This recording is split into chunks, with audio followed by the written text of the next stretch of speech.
I remember me taking him to the airport and walking up, and here's the lady that's checking IDs. I know I can't go any further past that, so I give him a hug, and he picks up his knapsack, and he's got everything. He's all dressed in his Army fatigues, and I go, okay, now remember, don't be a hero.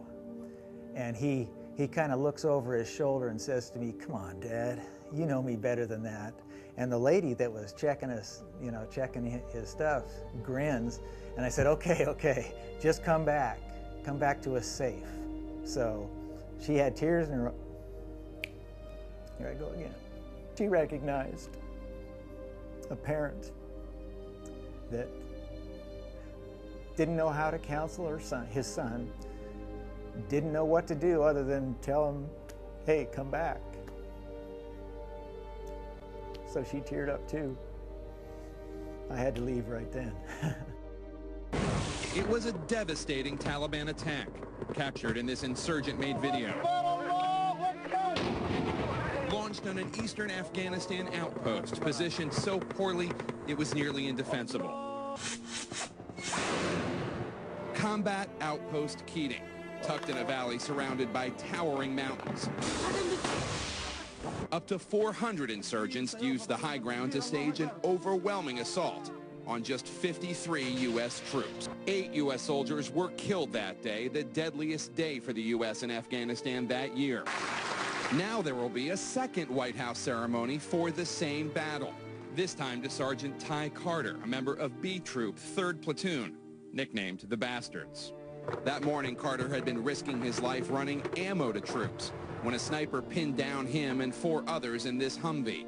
As the picture shows, the roof-mounted weapon was destroyed by an RPG. Carter sprung into action, rescuing Mace, bringing him back to the Humvee. But they needed to get him help. Carter once again braved the bullets and ran and retrieved Gallegos' radio. Is anyone still alive, the men radioed. A response came. What's going on? And the tide began turning. Soldier from the Bay Area is about to receive the country's highest military honor. Army Staff Sergeant Ty Carter from Antioch. The White House just announced that Army Staff Sergeant Ty Carter will receive the Medal of Honor in August for his actions in Combat Outpost Keating in Afghanistan. In 1 month, President Barack Obama will award the Medal of Honor to Staff Sergeant Ty Carter. To those who serve the meals, to those who patch their wounds, to those who waited home for them with everything to lose, this song is for you.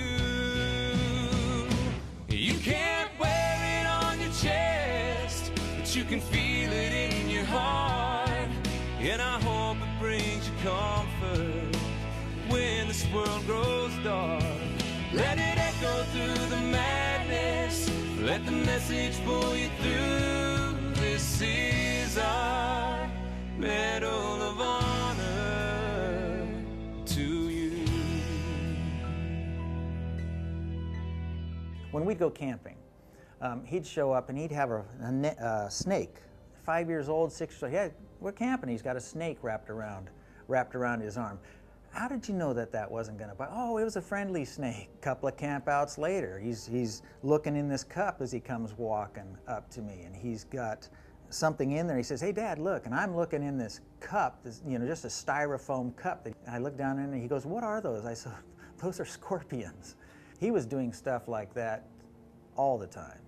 Re-enlisted back with the Army, and they did promise him that, okay, we'll get you into munitions because you've got experience, and so he got a lot of training, but he was very self-disciplined, both in the Marines and the Army, to keep himself physically fit. He had a history of getting into and getting out of trouble pretty much on his own.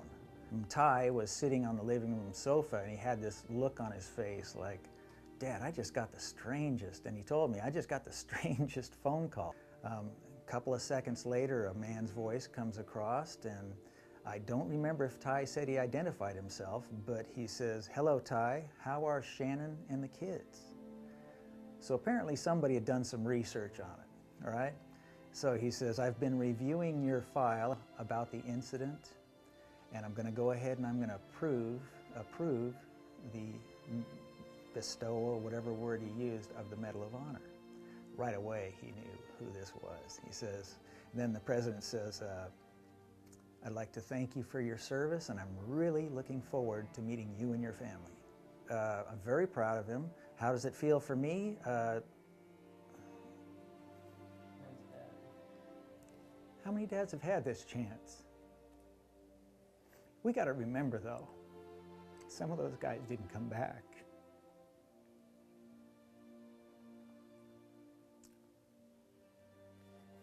With Ty's statement, he had said it wasn't just him that was out there. There was everybody working really hard, and he just happened to be the lucky one to get singled out by something that he had done.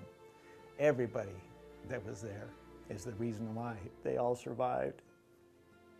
I had gotten a phone call, very, thank goodness the guy had practiced the phone call. It was about 2 days after the incident, and he said, hello, is this Mark Carter? This is whoever it was. I think it was the commander of the base. He says, your son is okay, but I want you to know, because he said that first, but I want you to know he's been involved in an incident, and this is the incident that we're talking about.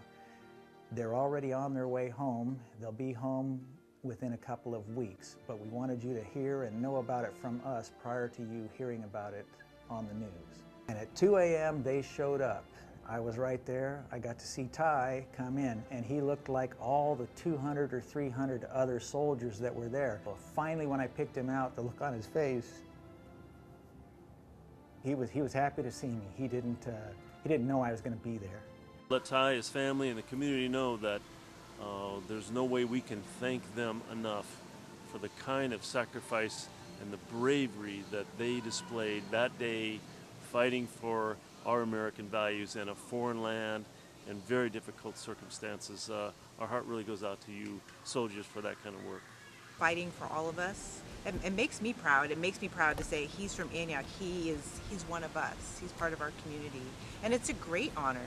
I wanted to say thank you to the family. Thank you to Ty and his wife and his children for their great example to us. And thank you for being the kind of family that supports this country and supports this community. When I see a soldier, I see a young man and a young woman who could be doing anything else. They have multiple talents, but they choose to put their lives on the line because they love our country. Without individuals like Army Staff Sergeant Ty Carter, our nation would not be free. We would not be able to celebrate the life and existence that we do today, that many have fought and died and been injured for, to serve and to protect. Ty, to you and your family, thank you so very much. On behalf of the Contra Costa County Board of Supervisors, it's my deep honor to thank you, to congratulate you, and join our great nation in recognizing your valor, your commitment to service. Free.